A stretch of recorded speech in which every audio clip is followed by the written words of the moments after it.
오늘 평강에 대해서 이야기할 건데요. 우리 오늘 봉독해 주신 이사야서 26장 1절에서 4절 말씀을 가지고 평강은 누가 누릴 수 있는가? 이런 말씀의 제목을 가지고 함께 은혜를 나누고자 합니다. 오늘 우리가 보고 있는 이 이사야 26장에 쓰여진 이스라엘의 상황은 이렇습니다. 이사야가 예언한 이 당시에 북이스라엘은 이미 멸망한 상태이고요. 남유다는 북으로는 아수르, 그리고 남으로는 애굽, 그리고 동북쪽으로는 이 바벨론 사이에서 이제 사방이 다 막힌 상황 가운데서 언제 유린당할지 모르는 아주 위태위태한 풍전등화와 같은 그런 상황입니다. 남유다의 멸망은 이미 예언되어졌고 또 그들은 결국 포로로 끌려가게 되어질 것이라는 하나님의 말씀이 있었습니다. 이런 상황 가운데 놓인 이 남유다를 향해서 나라가 멸망하고 포로가 되어지겠지만 너희가 다시 한번 하나님의 은혜를 입게 되어질 것이라는 이 이사야의 이 희망적인 예언을 우리는 오늘 보게 될 것입니다. 이 말씀은요, 지금 우리가 남유다가 처한 이 현실처럼 사실은 자신의 삶의 그 안위를 위해서 온갖 노력을 다 해보지만 정말 지금 상황이 그렇잖아요. 인생이 막막하죠. 어렵습니다. 힘들어요. 아무 소망을 찾을 길 없는 이때입니다. 이때에 남유다와 같은 이 상황 가운데 있는 우리에게 오늘 주시는 소망의 말씀인 줄 믿습니다. 자, 오늘 성경 말씀을 보게 되어지면요, 1절 이렇게 시작하죠. 같이 한번 보시죠. 1절 성경 말씀, 그날에 유다 땅에서 이 노래를 부르리라 라고 말씀하고 있습니다. 그날은 언제입니까? 이 세번역 성경을 보게 되어지면 그날이 오면 이렇게 기록되어져 있는데요, 그날이라는 것은 바로 그들이 돌아오는 날, 다시 말해서 하나님이 특별한 그 구원의 역사를 이루시는 그날, 그러니까 나라가 망해서 포로로 끌려간 이스라엘이 약속하신 70년이 지난 후에 다시 돌아온 그날을 말씀하고 있는데요, 지금의 상황은 아직 끌려가지는 않았지만 나라가 망해 끌려간다 할지라도 이스라엘은 반드시 돌아올 것이다 라는 말씀인 거예요.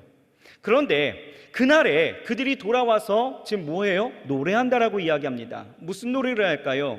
1절에 보게 되어지면 이렇게 이야기하죠. 우리에게 견고한 성읍이 있으며 라고 이야기합니다. 견고한 성읍이 있대요. 이 노래는요, 지금 유다 땅에서 부르는 노래이죠. 그러므로 여기서 언급된 이 견고한 성읍이라는 것은 시온, 즉 예루살렘을 이야기하는 것입니다. 여러분, 이 여부수로 불리던 시절부터 이 예루살렘은요, 단단한 요새로 이름이 높았습니다. 그래서 사람들은 하나님이 아닌 이 성벽을 의지하곤 했습니다. 그러나 지금 그 견고해 보이던 이 성읍은 어떻습니까? 다 무너지고 성벽 위에 돌 하나 남지 않을 정도로 완전히 무너진다라는 거예요. 그러니 사실 이 바벨론의 포로로 잡혀갔다가 돌아온 이스라엘에게는 예루살렘은 결코 견고한 성읍이 될 수 없는 거죠.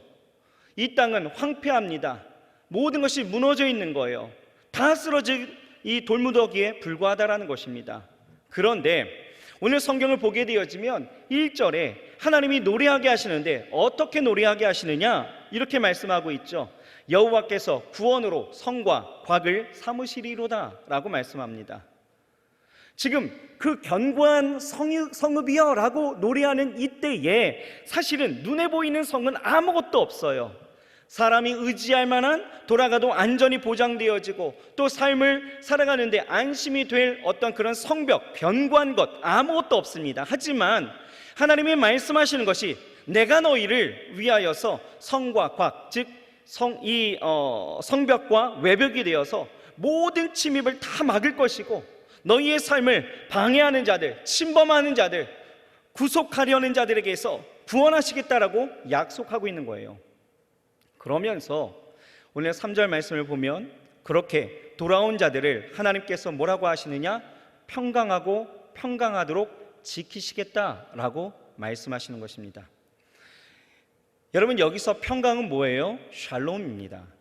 샬롬은요, 본래 온전하고 완전하고 조금도 부족함이 없는 상태, 뭐라고요?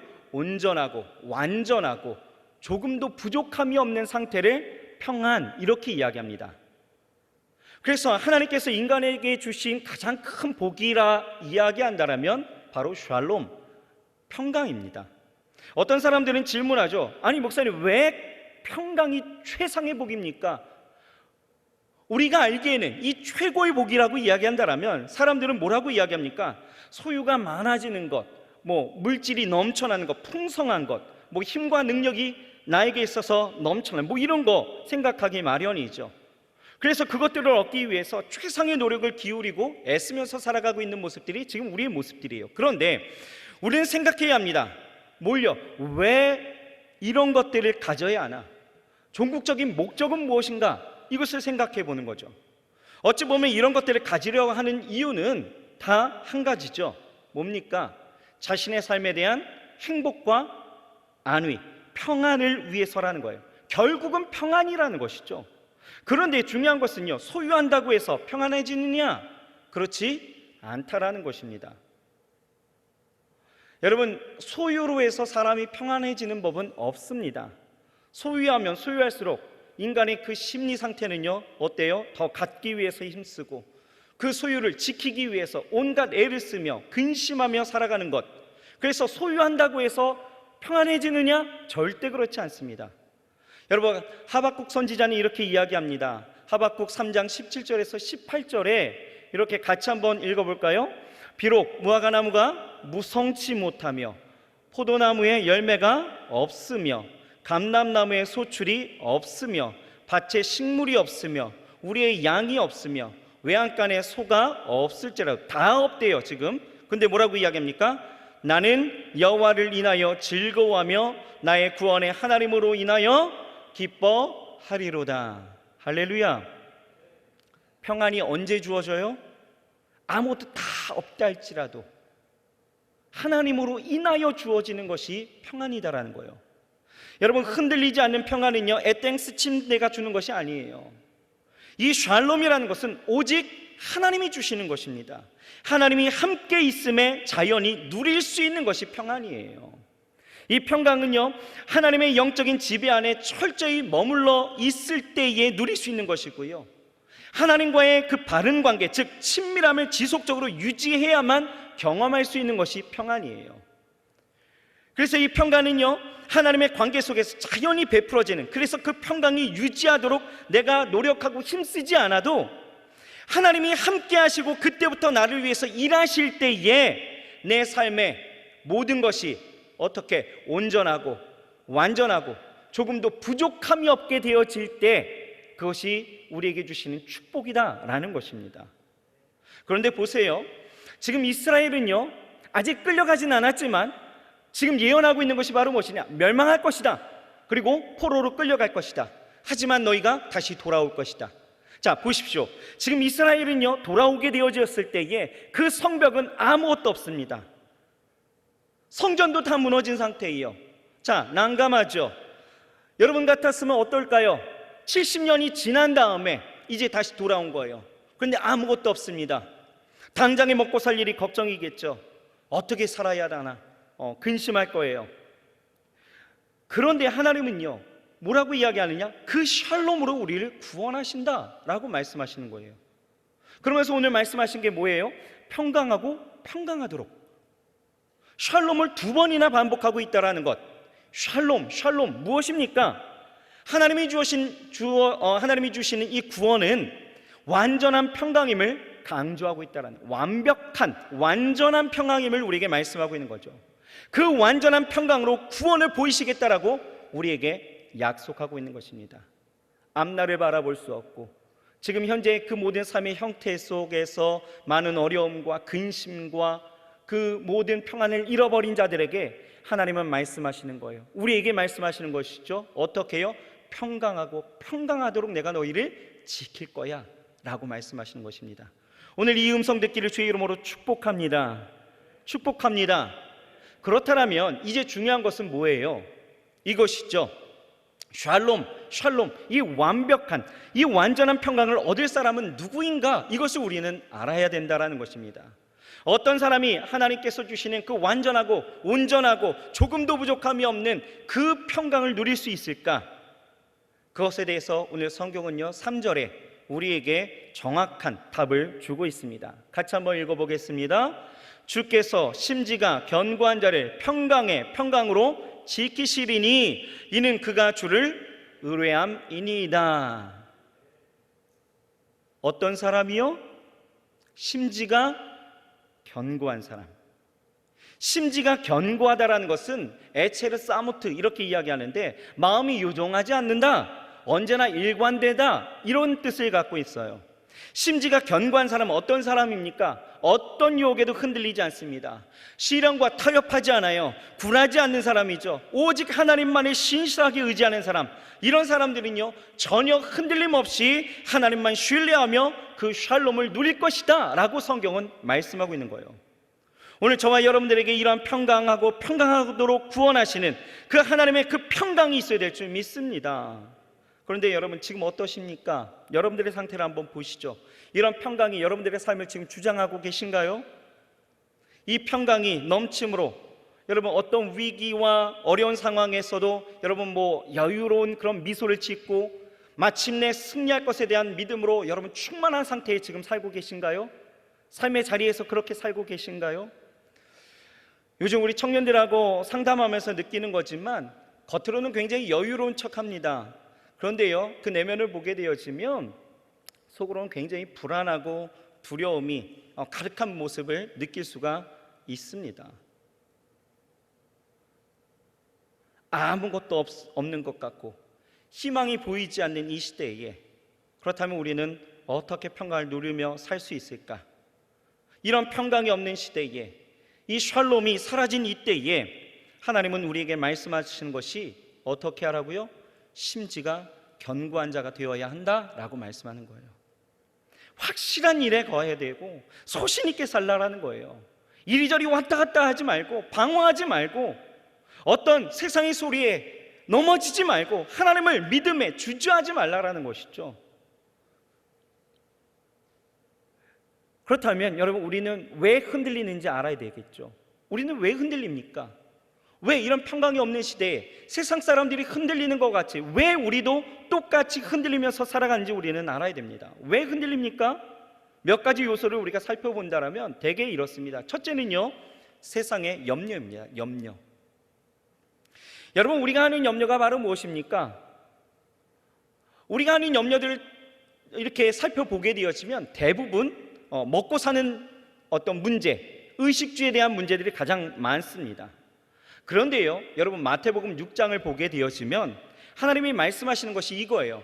하나님은 공중에 나는 새도 먹이시고요 들의 백합화도 입히시는 하나님이시다 라고 말씀하고 있습니다. 여러분 인간은요 공중에 나는 새와 들의 백합화와 비교해서 여러분 떨어지지 않습니다. 오히려 존귀하죠. 특히 하나님의 자녀들은요 하나님 보시기에 보배롭고 존귀하고 사랑스러운 존재들입니다. 공중의 새를 먹이시는 하나님, 들의 백합화를 입히시는 하나님은요 이렇게 하나님 안에서 주 안에 있는 자들을 책임지신다라고 말씀하고 있는 거예요. 그러니 여러분 세상의 염려, 이 염려가 왜 우리 안에 들어오게 되어지냐, 왜 우리를 흔들고 있습니까? 하나님이 내 안에 입히시고 돌보시고 인도하시는 그 믿음이 없기 때문이다라는 거예요. 여러분 또 우리가 왜 흔들립니까? 두 번째는요 욕심입니다. 욕심이 뭡니까? 하나님이 주시는 것보다 더 원하는 것이 욕심이 있죠. 주신 것에 감사하지 못하고 만족하지 못하는 것이 욕심이에요. 그래서 욕심이 들어오면요 하나님이 주시는 것보다 더 많은 것을 소유하려고 합니다. 여러분 성경에 보면 욕심 때문에 흔들린 사람들이 얼마나 많이 있는지 우리가 생각해 본다면 아담과 하와가 그랬잖아요. 멸망한 그 원인이, 아담과 하와가 멸망한 원인이 무엇입니까? 욕심을 절제하지 못하고 선악과를 따먹었기 때문이에요. 여러분 인간의 언어가 혼잡하게 된 이 원인이 무엇입니까? 바벨탑을 높이 쌓고 하나님의 자리에 오르려고 했던 인간의 욕심이었다는 거죠. 여러분 롯의 처가 이 소돔성을 나오게 되어졌을 때 안전하게 빠져나왔지만 그가 소금 기둥이 되어졌던 이유가 바로 무엇입니까? 소돔성에 있었던 그 재물에 대한 미련, 그 욕심 때문에 뒤돌아봤기 때문에 소금 기둥이 되어졌다라는 거예요. 여러분 경건하게 살아서 하나님의 칭찬을 받았던 이 다윗 왕 어떻습니까? 목욕하는 바세바를 바라보고 그녀를 취하게 되어지죠. 욕심을 이기지 못했다라는 거예요. 다윗은 남의 여자를 욕심내다가 간음죄와 살인죄를 저지르는 그러한 범죄함에 빠지게 되어졌다라는 거죠. 이와 같이 여러분, 욕심이라는 것이 우리의 인생을 흔들어 버린다라는 거예요. 여러분, 또 우리를 흔들게 하는 또한 요인이 무엇입니까? 세 번째는 고난이죠. 고난은요, 다양한 각도에서 우리에게 다가오고 있습니다. 경제적인 문제가 우리 가운데 우리의 삶을 흔들어 버리고요, 가족의 문제도 있고요, 사람에 대한 문제도 있고요, 질병에 대한 문제도 있는 것 같아요. 이러한 내가 감당할 수 없는 여러 가지의 문제는요, 마치 하나님이 없는 것 같이 착각을 가져오게 되어지면서 우리로 하여금 다른 방법을 찾게 만들게 되어지죠. 무슨 얘기입니까? 나를 지금 흔들고 있다라는 거예요. 또 네 번째는 무엇입니까? 사람이에요. 여러분, 마태복음 24장 4절에 이렇게 말씀합니다. 예수께서 대답하여 이르시되 너희가 사람의 미혹을 받지 않도록 주의하라, 이렇게 말씀하고 있는 거예요. 여러분, 우리를 흔들리게 하는 것 중에 하나가 사람의 미혹이다라는 거죠. 여러분, 아담이 하와의 유혹을 받고 선악과를 따먹게 되어졌죠. 아브라함은 사라의 말을 듣고 그 첩이었던, 그 종이었던 하갈을 취하여서 어떤 일들이 일어납니까? 하나님으로부터 13년간이나 하나님의 그 말씀을 듣지 못했다라는 거예요. 하나님이 침묵하셨다라는 거죠. 여러분, 르호보암은 어떻습니까? 친구들의 그런 잘못된 그 언지를 듣게 되어지고 그것에 흔들려 버려서 다윗 때에 하나님이 그렇게 축복해 주신 그 이스라엘을 두 개로 갈려먹게 되어지는 그런 결정적인 실수를 저지르게 했다라는 것입니다. 여러분, 사람이 참 미혹됨이 우리를 흔드는 요인들이 참 많이 있는 것 같아요. 우리 청년들이 사람 때문에 흔들리는 경우들도 참 많이 있죠. 직장에서나 캠퍼스에서나 마찬가지인 것 같아요. 술 문화라든지 담배 문화 이런 것 때문에 관계를 위해서 내가 이것을 허용할 것이냐, 아니면 신앙을 위해서 이것을 단절할 것이냐, 이거에 대해서 굉장히 고민하는 친구들이 많이 있더라고요. 그런데 이런 문제는요, 나를 흔들 법한 이러한 문제들은요, 사실 밖에서도 작용하게 되어지지만 또 교회 안에서도 굉장히 많이 있는 것 같아요. 주변의 신앙인들의 그런 어떤 말과 행동들, 신앙인으로서의 어떤 일탈된 그런 모습을 보게 될 때에 내 신앙이 흔들리고 무너질 때가 분명히 있었다라는 것이죠. 저도 그랬던 것 같아요. 제가 중2 때에 장로교회를 다니고 있었는데 가장 충격받았던 것이요, 중2 때에 어린 나이였는데 충격을 굉장히 심하게 받았습니다. 왜냐하면 교회에서는요, 그렇게 착하고 좋은 형이 하나 있었어요. 고3 지용 형이라고, 이런 말 해도 되나 모르겠다. 여튼 그 형이 있었는데요, 그 형은요, 제가 교회를 가면요 늘 따뜻하게 맞아줍니다. 안아주고요, 잘 왔다라고, 먹을 것도 잘 사주고요, 항상 예배도 같이 드리고 기도도 굉장히 잘하고요. 그랬는데 그 형이 하루는 제가 학교를 갔다 오면서 보니까 제가 의정부에 있는 그 경민중학교를 다녔는데 그 형이 경민고등학교를 다녔어요. 한 재단 아래 있었고 이 등굣길이 거의 비슷합니다. 그런데 하굣길에 보게 되어졌더니 저 앞에 그 형이 가는 거예요. 그래서 그 형을 이제 반가우니까 형 하면서 부르려고 하는데 뭔가 이 연기가 모락모락 피어오르는 거죠. 봤더니 이 형이요, 담배를 피는 모습을 제가 보았습니다. 그때 굉장히 충격이었어요. 어린 나이에 정말 소위 시험에 들어서 야, 내가 이걸 학생의 예배를 내가 가야 되나, 그 형 얼굴 내가 어떻게 바라봐야 되나, 그 형이 회장이었거든요. 그러니까 그 형이 기도회를 인도하는데 야, 내가 이 기도회를 참석할 수 있을까, 별별 생각이 다 들었던 적이 있었습니다. 여러분, 사람 때문에 시험 드는 거 굉장히 많이 있죠. 어렵습니다. 아무튼 그런데 우리가 잘 생각해 보면요, 이런 여러 가지 요소 제각기 우리의 삶 가운데 나의 삶과 그 신앙을 흔들리게 하는 여러 가지 요인들이 참 많이 있지만 그 모든 것들에 대한 이면을 살펴보게 되어지면 우리는 그 원인이 하나다라는 것을 느낄 수 있습니다. 뭡니까? 믿음에 대한 문제다라는 거예요. 믿음이다라는 거예요.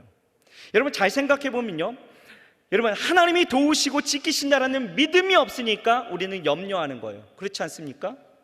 하나님이 채우시고 때마다 일마다 공급하신다라는 것에 대한 믿음이 없으니까 우리가 욕심을 부리는 거예요. 또 고난 중에서도 전능하신 하나님이 함께 하신다라는 그 믿음이 없으니까 우리가 흔들리는 것이고요, 사람의 말이나 어떤 행동보다도 하나님의 말씀이 내 안에 자리 잡고 있다면, 그것이 더 크다라고 우리가 믿음을 갖고 있다면 우리는 흔들리지 않는 거예요. 결론은 뭡니까? 믿음이죠, 믿음. 여러분, 그래서 오늘 본문에서도요, 심지가 견고한 자는 오로지 믿음으로 사는 자다라고 말씀하고 있는 거예요. 3절 말씀 다시 한번 보실까요? 3절 말씀 같이 한번 읽어볼까요? 시작. 주께서 심지가 견고한 자를 평강으로 지키시리니, 여기가 중요합니다. 이는 그가 주를 의뢰함이니이다. 무슨 얘기예요? 주를 의뢰함이니이다. 개역개정 성경에 보면은 신뢰함이니이다. 세번역 성경에 보면 주를 의지하기 때문입니다 라고 나와 있어요. 다시 말해서 이게 뭐예요? 믿음이다라는 거죠. 믿음으로 사는 자가 심지를 견고하게 한 자이고, 그런 믿음으로 사는 자에게 완전한 평강으로 하나님은 지키신다라고 말씀하고 있는 거예요. 여러분, 믿음으로 살아가실 주의 이름으로 축복합니다. 여러분, 그렇다면요, 이제 우리는요, 어떻게 이 심지를 견고하게 할 것인가, 이것을 생각해야 된다라는 거죠. 우리의 심지를 견고하게 할 수 있는 요소는 바로 무엇인가 우리는 생각해야 합니다. 그 요소가 무엇일까요?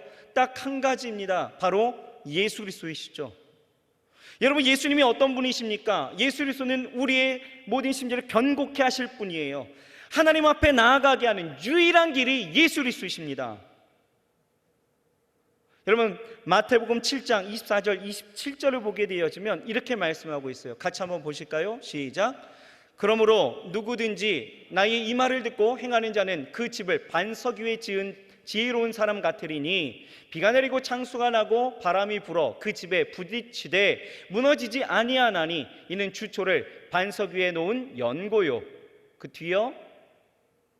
나의 이 말을 듣고 행치 아니하는 자는 그 집을 모래 위에 지은 어리석은 사람 같으리니, 비가 내리고 창수가 나고 바람이 불어 그 집에 부딪힘에 무너져 그 무너짐이 심하니라 라고 말씀하고 있죠. 이 마태복음 7장에 보게 되어지면 신앙의 집을 짓는 두 종류의 사람이 나오고 있죠. 첫 번째는 뭡니까? 말씀을 듣고 행하는 사람들은 반석 위에 집을 지은 사람과 같고요, 두 번째는 말씀을 듣고 행하지 않는 사람들은요, 모래 위에 집을 짓는 사람들이다라는 거예요. 우리가 이 내용만 보게 되어지면 마치 포인트가 행함과 그렇지 아니함, 그것으로 인하여서 구원의 여부가 결정되는 것처럼 보이죠. 그러나 여기서 말하는 것은요, 반석입니다. 반석의 의미를 보면 그것이 아니라는 것을 알 수 있어요. 여러분, 여기서 반석은 무엇입니까? 고린도전서 10장 4절은 이렇게 말씀하고 있죠. 반석, 시작. 다 같은 신령한 음료를 마셨으니 이는 그들을 따르는 신령한 반석으로부터 마셨음에, 그 반석은 뭐라고요? 그리스도, 예수 그리스도이시다라는 거예요. 그러니까요, 말씀을 듣고 행하는 사람, 어떤 사람입니까? 믿음으로 견고한 심지를 가진 사람은 반석 위에 세워져 있다라는 거예요. 다시 말해서 반석 대신 예수 그리스도께서 심지가 견고한 자가 더 이상 흔들리지 않게 하신다라는 거예요. 우리의 심지를 견고하게 하는 방법은 딱 한 가지, 예수 그리스도밖에 없다라는 것이죠. 하지만 사람들이 왜 흔들려요? 그들이 세워진 곳이 흔들릴 수밖에 없는 모래 위에 있기 때문에 그렇다라는 거예요. 여러분, 예수님은요, 우리와 함께 하심으로 우리의 반석 되어 주심을 믿으시길 바랍니다. 예수님은요, 우리의 삶을 도우심으로 우리의 반석 되어 주시는 거예요. 예수님은 우리의 삶의 치료자가 되어 주심으로 우리의 어떤 아픔과 상처 속에서도 흔들리지 않게 우리의 반석 되어 주심을 믿으시길 바랍니다. 예수님은 우리를 인도하심으로 우리의 반석 되어 주시는 거예요. 보세요, 어떤 삶의 상황 속에서 떨지 않았던 사람들이 있죠. 여러분, 다윗은요, 골리앗 앞에서 떨지 않았습니다. 다니엘도요, 죽음을 걸고 나가야 됐던 그 시험 속에서 결코 흔들리지 않았다라는 거예요. 쫄지 않았습니다. 기드온은요, 300명의 그 적은 수를 가지고도 13만 5천이라는 그 미디안 군대 앞에 나아갈 수 있었던 것은 흔들리지 않았다라는 거죠. 여러분, 여호수아와 갈렙 그리고 이스라엘 백성들이요, 가나안 정복 전쟁에 있어서 마치 내 땅 차지하러 가는 것처럼 당당히 싸우면서 나아갈 수 있었습니다. 여러분, 사도 바울도 복음을 전하다가 온갖 수모를 겪고 감옥에 갇히고 매질을 당하고 여러 가지 어려움을 있었지만 그는 평안했고요, 기뻐할 수 있었어요. 왜 그랬습니까? 왜요? 예수 그리스도, 하나님이 함께 하심을 믿었고요, 하나님이 도우심을 믿었고요, 하나님이 인도하심을 믿었고요, 하나님이 고치심을 믿었고, 하나님이 역사하심을 믿었기 때문에 그렇습니다. 심지가 견고했다라는 거예요. 결국은 즉 하나님을 향한 믿음으로 심지를 견고케 했기 때문에 그들은 흔들리지 않았다라는 거예요. 그렇다면 이 시대에 우리에게 요구하시는 것은 바로 무엇입니까? 하나님이 우리에게 요구하시는 것은 너희의 심지를 견고케 하라라는 거예요. 여러분, 흔들리지 마십시오. 세상의 그 어떤 어려움과 시험과 환난이 여러분들을 어렵게 하고 흔들고 여러분들을 나락으로 이끌고 간다 할지라도 여러분 절대로 흔들리지 마십시오. 사람 때문에요, 염려 때문에요, 물질 때문에요, 여러분 어떤 환경 때문에요, 여러분 흔들리지 마세요. 심지가 견고하면 흔들리지 않게 되어진다라는 거예요. 그러므로 여러분, 우리가 심지를 견고케 하려면 어떻게 됩니까? 딱 한 가지예요. 이것도 뭡니까? 확신이에요. 확신해야 합니다. 우리가 문제를 만나도 하나님은 합력하여서 선을 이루신다라는 것을 우리는 확신하면서 살아가면 된다라는 것이죠. 그런데 우리가 문제를 만날 때 낙심하고 괴로워하는 이유가 무엇입니까? 하나님이 안 계셔서요? 아닙니다. 하나님이 행하실 것에 대한 확신이 우리 안에 없다라는 것이죠. 하나님이 능력이 없으십니까? 아니에요. 하나님은 천지를 지으신 위대하신 우리의 왕 되십니다. 그분이 하시는 일들은요, 우리의 지혜로는 이해할 수 없고 따라갈 수도 없어요. 그런 하나님이 내 삶을 아셔요. 내 삶을 이끄십니다. 내 삶을 세밀하게 관찰하시면서 마치 엄마가 갓난아이를 돌보는 것처럼 우리를 그렇게 돌보시겠다라고 말씀하고 있는 것이죠.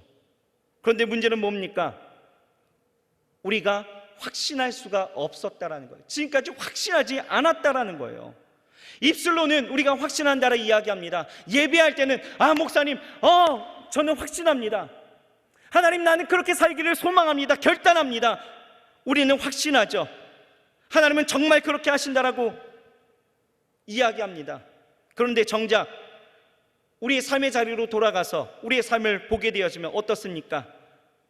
그런 흔들림 속에서 의심부터 시작되어지죠. 부딪히는 현실 앞에 하나님을 의심합니다. 하나님의 존재로부터 이제 의심이 시작되어지죠. 하나님이 계신가? 내 삶의 자리에 하나님이 계신가? 그리고 하나님의 능력까지 의심하게 되어집니다. 하나님이 과연 이 일들을 행하실 수 있을까? 여러분, 우리는요 초대교회의 정신을 좀 배워야 합니다. 죽음의 위기와 말할 수 없는 그 극심한 핍박과 고난 가운데서도요, 그들은요 다니엘의 그 세 친구들이 고백했던 것처럼 그리 아니하실지라도 나는 여호와를 의뢰하리이다, 오직 여호와만을 내가 의지하리이다 라는 그 불굴의 정신을 가지고 싸우며 나아가게 되어졌을 때 그 초대교회 그 극심한 박해 속에서도 그들은 승리했다라는 거예요. 여러분, 우리 안에 승리가 지금 필요하죠. 우리 안에 평안이 필요합니다. 그러려면 우리는 뭐가 있어야 돼요? 초대교회의 그 정신이 좀 필요합니다.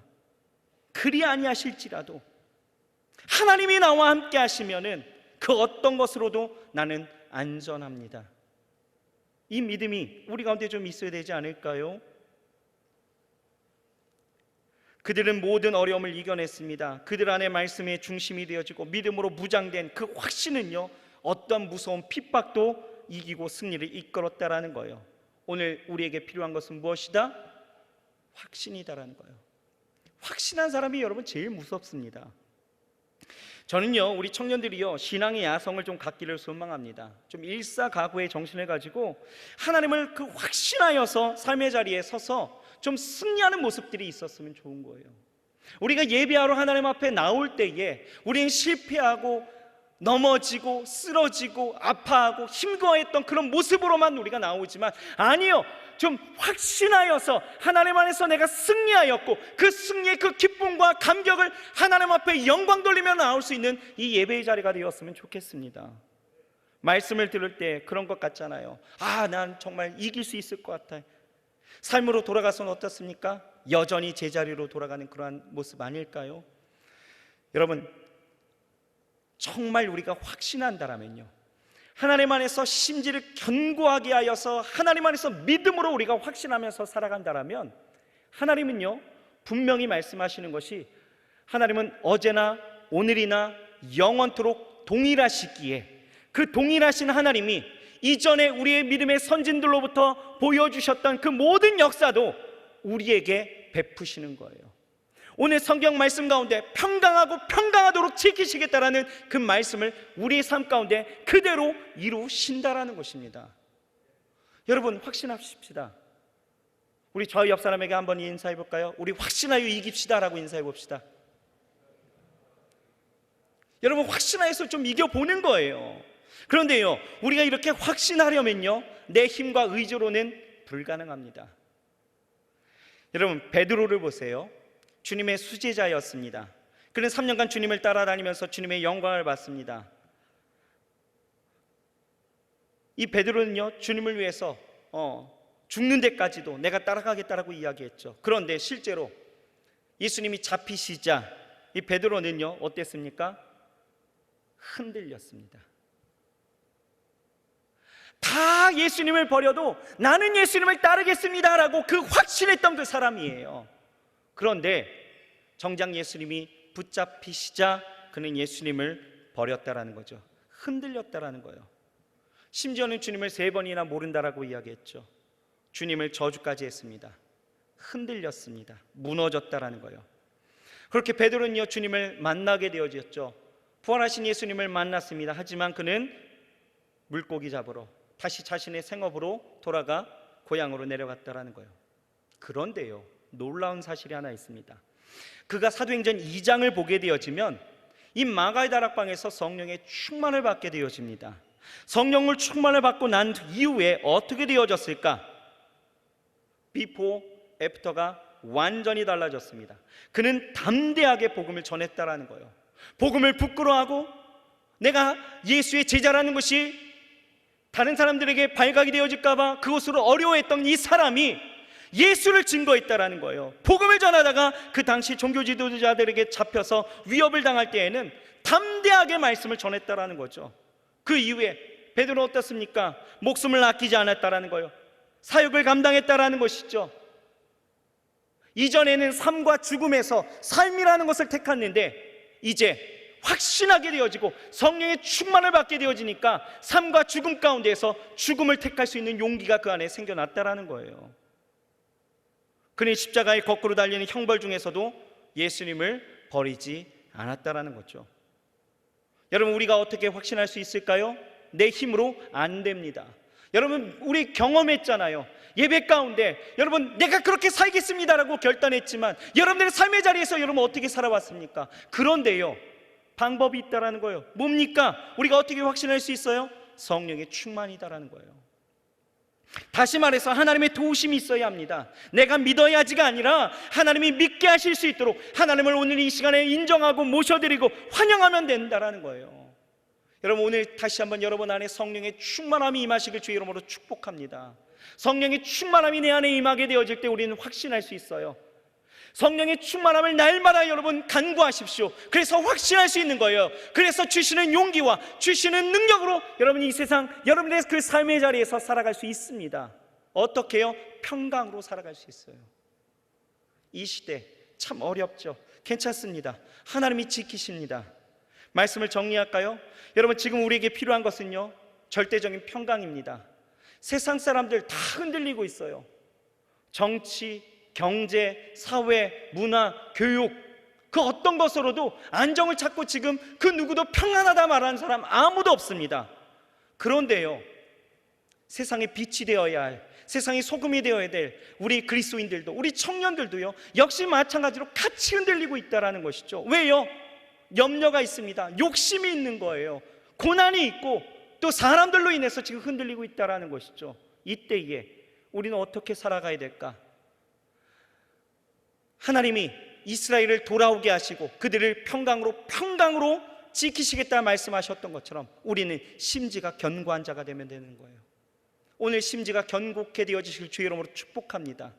그러려면 확신하면 되는 거예요. 그 확신은 내가 하는 확신이 아니라 오늘 하나님이 나로 믿게 하시는 성령의 충만함을 통하여서 내게 주시는 확신이 우리 안에 있으면 되는 거예요. 그래서 오늘 기도할 거예요. 하나님, 나에게 성령의 충만함을 더하여 주옵소서. 이것이 주일에서만 충만이 아니라 매일매일 내 삶의 자리에서 어려움이 닥쳐오는 그 순간 속에서 내가 하나님을 붙잡고 내게 능력 주시는 자 그 하나님을 내가 붙잡을 수 있도록 성령의 충만함을 달라고 우리는 기도할 겁니다. 그리고 확신할 거예요. 여러분들의 삶 가운데 분명히 평안이 넘쳐나게 되어질 줄 믿습니다. 마지막으로 이 얘기 하나 하고 마치고자 합니다. 여러분, 숙주나물 아시나요? 숙주나물 다 아실 거예요. 그런데요, 이 숙주나물이 원래 숙주나물이 아니더라고요. 숙주나물에 유래가 있습니다. 조선시대 신숙주 아실 거예요. 어린 단종을 보필해달라는 이 세종의 부탁을 받게 되어지죠. 하지만 수양대군의 그 설득을 뿌리치지 못하고 이 수양대군 그 왕의 찬탈에 동참하면서 단종을 배신해버립니다. 하지만 당시에 누가 있었죠? 성산문과 사육신이 있었죠. 그들의 충절은 끝까지 지키게 되어졌지만 이 신숙주는요, 어떻게 합니까? 나중에 그 변절하게 되어진 그 상태 가운데서 나중에 영의정의 자리까지 올라가는, 그래서 출세가도를 이렇게 지키는 모습을 보게 되어지는데, 여러분, 이 신숙주 개인은 부귀영화를 누리면서 출세했을지는 모르겠지만 후대 사람들은요, 이 변절한 이 신숙주에 대해서 하루만 지나면 쉬어서 못 먹게 되어지는 녹두나무를 두고 사람들은 변절한 이 신숙주와 같다 하여서 그때부터 숙주나물 이렇게 불렀다라는 거예요. 금세 변절하는 사람. 그래서 오늘날 모든 사람들이요, 녹두나물보다는 우리는 숙주나물 그렇게 더 많이 알고 있잖아요. 그렇죠?